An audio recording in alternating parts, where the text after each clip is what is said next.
Rashid. Dan sekarang kita tinjau pula perkembangan semasa banjir di Bintulu di mana kesemua 30 penduduk terjejas banjir membabitkan 8 keluarga yang ditempatkan di PPS Dewan Stadium Muhibah dibenarkan pulang. Jadi untuk paparan lanjut kita bersama Dewi Amanda Padang. Silakan Dewi. Terima kasih Miza, salam sejahtera dan salam hormat. Perkembangan banjir di Bintulu. Pusat pemindahan sementara PPS Dewan Stadium Muhibah ditutup tengah hari tadi. Kesemua 36 penduduk terjejas banjir membabitkan 9 keluarga yang ditempatkan di pusat pemindahan itu dibenarkan pulang ke rumah masing-masing. Ekoran banjir telah pulih. Kesemua penduduk terjejas banjir di PPS Dewan Stadium Muhibah telah dihantar pulang menggunakan pengangkutan Angkatan Pertahanan Awam APM. Manakala PPS Dewan Suara Bintulu masih dibuka dengan menempatkan 71 penduduk terjejas banjir membabitkan 25 keluarga. Tinjauan kru RTM mendapati semua penduduk yang ditempatkan di PPS tersebut berpuas hati dengan kemudahan yang disediakan. Mengucapkan terima kasih kepada semua badan-badan pekerjaan ataupun NGO yang sudi memberi bantuan kepada kami dan menghantar bantuan seperti makanan-makanan kering, bantuan dari segi keperluan asas untuk kegunaan di pusat pemindahan. Jabatan Kebajikan Masyarakat Bintulu turut dibantu pelbagai agensi dan pertubuhan bukan kerajaan bagi memastikan keselesaan mereka yang ditempatkan di PPS ini. Kebajikan juga bantu macam baju, itu je lah, macam susu, pampers, macam budak. Ada orang bagi susu lah, pampers, macam jenis minuman lah, ada lah, memang ada orang bagi jenis barang makan lah. PPS Dewan Suara Bintulu menempatkan penduduk terjejas banjir dari kawasan RPR Sebiu, Jempak, Kampung Kemunting dan Ulu Segan. Sebanyak 48 pusat pemindahan sementara PPS disediakan bagi menghadapi monsun timur laut yang menyebabkan hujan lebat di Sarawak pada Januari hingga Februari tahun hadapan. Menteri Muda Perumahan dan Kesihatan Awam Dr. Anwar Rafi'i berkata sebanyak 25 PPS terletak di daerah Sibu, 17 di Kanawit, manakala 6 lagi pusat terletak di Selangau yang akan diaktifkan sekiranya terdapat keperluan.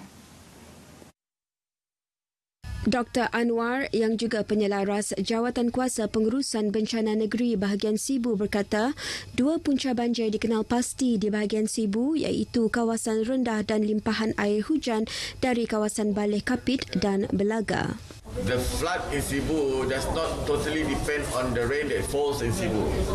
It also depends on the rain that falls in the upper river, especially in Baleh Kapit, in Belaga, which takes about 2 to 3 days to reach Sibu.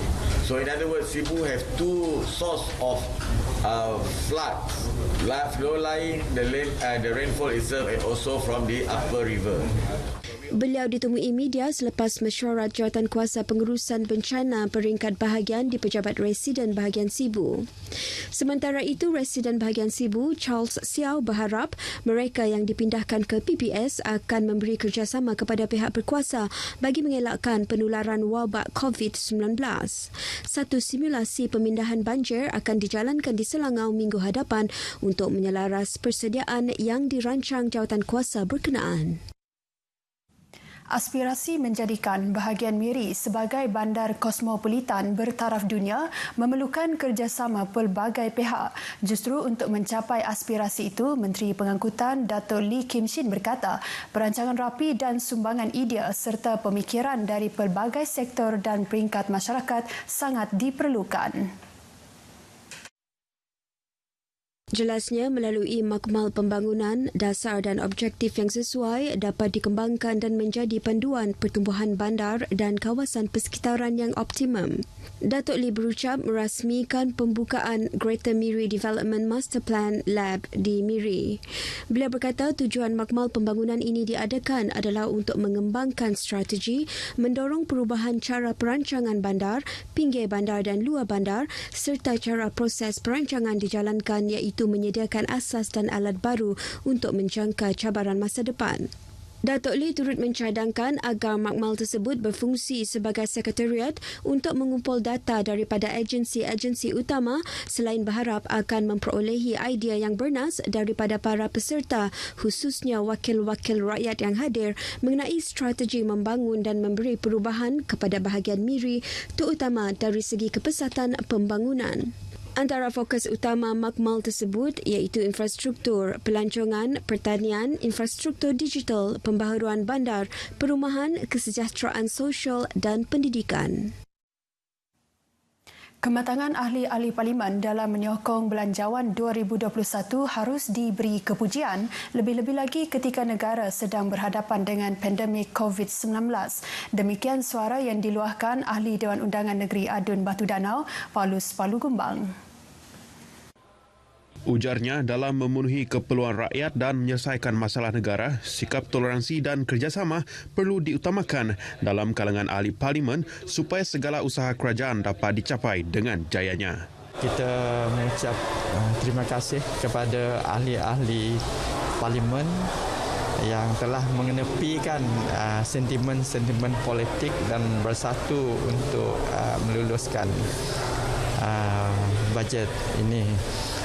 Ini menunjukkan kematangan ahli-ahli parlimen kita, iaitu mereka telah menempatkan kepentingan rakyat keseluruhannya daripada politik yang berbelah bagi.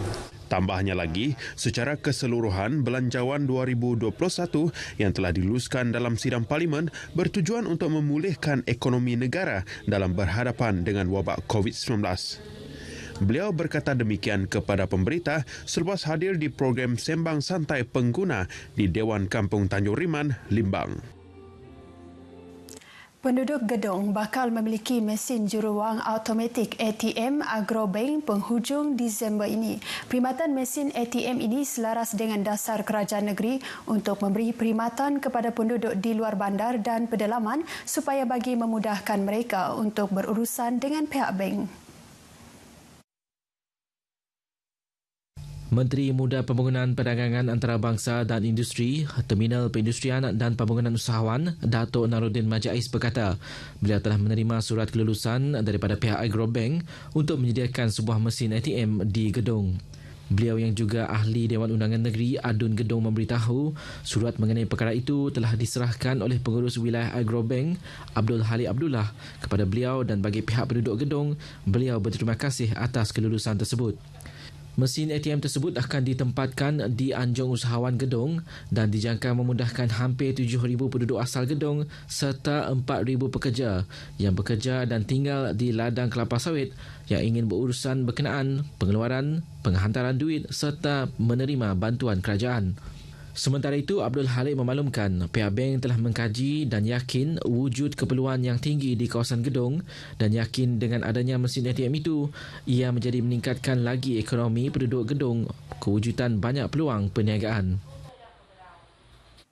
Pandemik COVID-19 jelas mengubah gaya hidup manusia sejagat dalam semua sektor, terutamanya dalam bidang perniagaan. Di Kuching, seorang peniaga burger Renderar Derman tidak ketinggalan mengadaptasi perniagaannya seiring dengan perkembangan semasa. Bagi Renderar, promosi perniagaan dalam talian dan variasi aplikasi penghantaran memberi peluang kepadanya untuk mengembangkan lagi produk burger secara lebih serius. Bukan sahaja membuka cawangan baharu, beliau yang berkecimpung dalam perniagaan burger sejak 16 tahun lalu turut menjadikan burgernya lebih besar bagi menarik lebih ramai pelanggan. Tapi kami cuba gaya upaya nak buka dia gede, at least mak kami memang homemade burger tanpa burger parti burger orang luar. Usaha Renderar turut mendapat sokongan Ahli Dewan Undangan Negeri Saribas, Razi Sitam. Beliau mahu lebih ramai anak muda Saribas mengambil langkah serupa mewujudkan perniagaan sendiri dan tidak menjadikan pandemik COVID-19 sebagai penghalang. Dan saya yakin dengan pelibatan golongan belia dalam benda ini mampu menyemarakkan lagi aktiviti bisnes di peringkat domestik kita pun. Beliau ditemui RTM selepas merasmikan restoran burger milik anak jati Saribas di Metro City Matang. Sekian berita dari Sarawak. Kita kembali bersama Miza di Angkasa Puri. Silakan Miza. Baik, terima kasih Debbie. Kerjasama masyarakat di kawasan